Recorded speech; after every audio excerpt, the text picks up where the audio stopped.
Hi everyone, my name is Elizabeth and I'll be taking you through this session. And in this lesson, we will be covering relationship types. So the objectives include to recognize and give examples of a one-to-one relationship, to recognize and give examples of a one-to-many relationship, to recognize and give examples of many-to-many relationships, lastly, to recognize redundant relationships and remove them from the ERD, that is the entity relationship diagram. So the purpose, can one person own many DVDs or only one? Can one DVD be owned by many persons? Those are some of the questions that we'll be asking ourselves to establish whether it is a one-to-one relationship, a one-to-many relationship, and so forth. So can we refine and improve our model? We want to make sure that our entity relationships are correctly modeled in our business roles. Remember, you can avoid future costly mistakes by thinking through the details early on. So we mainly have three types of relationships from the objectives: one-to-one, one-to-many, and many-to-many. So let's look at the different types of one-to-many relationships. The various types of one-to-many relationships are most common in ER models. You have seen several examples in some of the scenarios or examples that we have looked at. So here we have the different types of one-to-many relationships. Here, the mandatory one, we have one that is optional on one end, mandatory on one end, mandatory, optional on one end, and optional. So we have an example here of a one-to-many relationship between two entities, employee and department. And this says an employee must be assigned to one and only one department, and a department may be responsible for one or more employees. We have many-to-many relationships. The various types of many-to-many relationships are common, particularly in a first version of an ER model. In later stages of the modeling process, all many-to-many relationships will be resolved and disappear. This is because we cannot implement a many-to-many relationship. So many-to-many relationships are normally resolved so that they end up being a one-to-many relationship. So the various types of many-to-many relationships, you can see a solid line on both ends, solid and optional on one end, and then we have an optional one or a dashed relationship on both ends. So here we have an example of two entities of many-to-many relationship, which states that a student may learn from one or more teachers, and a teacher may educate one or more students. So this is an example of a many-to-many relationship. However, remember we are saying this normally occurs in the initial versions of ER model, but all these are normally resolved before the actual implementation. We will look at resolving many-to-many relationships. Then lastly, we have one-to-one relationship, normally used for roles. Usually, you will find just a few of the various types of one-to-one relationships in every ER model. Mandatory at one end of the one-to-one relationship commonly occurs when roles are modeled. Mandatory at one end of the one-to-one relationship commonly occurs when the roles are modeled. So here we have the different types, and we are saying mandatory at one end commonly occurs when roles are modeled. So you can see here we are. We have roles being modeled.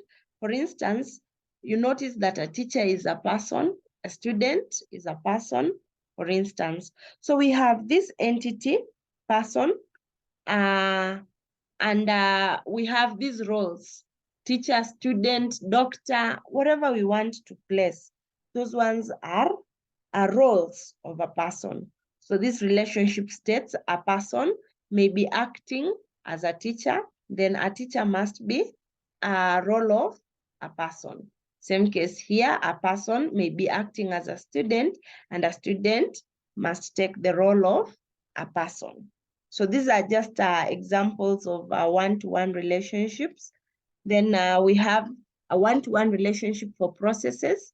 A one-to-one relationships, all three variations occur when some of the entities may represent various stages in a process. So for instance, we have exam and answer key. This relationship states that an exam must be evaluated with one and only one answer key. An answer key must be for one and one exam. And then we have a recipe, which may be the basis for only one dish, and a dish may be the result of one and only one recipe. So these are examples of one-to-one relationship. Then we have what we call redundant relationship. A redundant relationship, it can be derived from another relationship in the model. Please note, we are saying a redundant relationship, it can be derived from another relationship in the model. So here we have an example.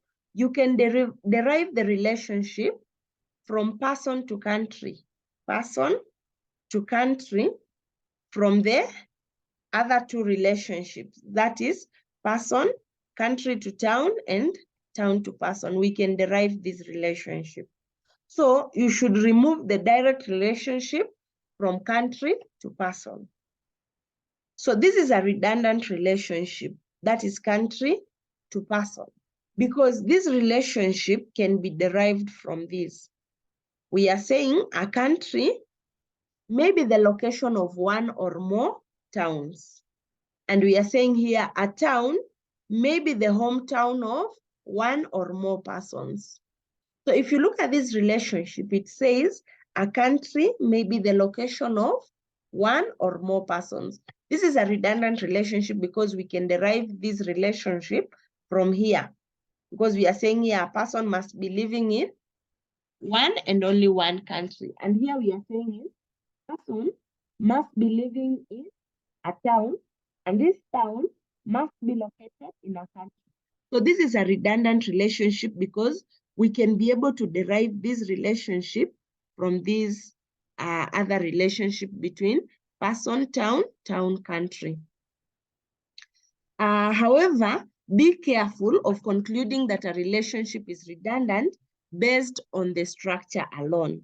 Read the relationship to check. The ERD shown here does not reflect a redundant relationship. So what we are saying, there's a difference between this and the previous one. The previous one we are saying is a redundant one. If you even read the relationship name, living in, location of, this one we can be able to derive. This relationship we can derive from this. But if you look at this other relationship, we are talking about a person must be born in one and only one country, and a country may be the birthplace of one or more person or people. So this is not a redundant relationship because it is possible that a person could be living in a different country from a country that they were born in.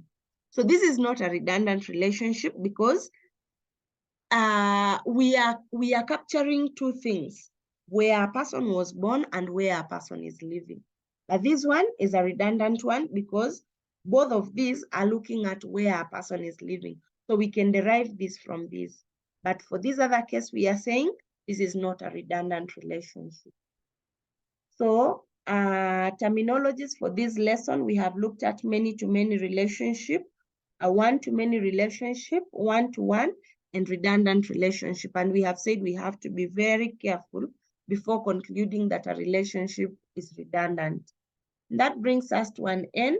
And basically, this is what we have covered for the lesson: recognizing, giving examples of one-to-one, recognizing and giving examples of one-to-many, and recognizing, giving examples of many-to-many relationship, and then recognizing redundant relationship and removing them from the ERD. That brings us to an end of the lesson. Thank you very much.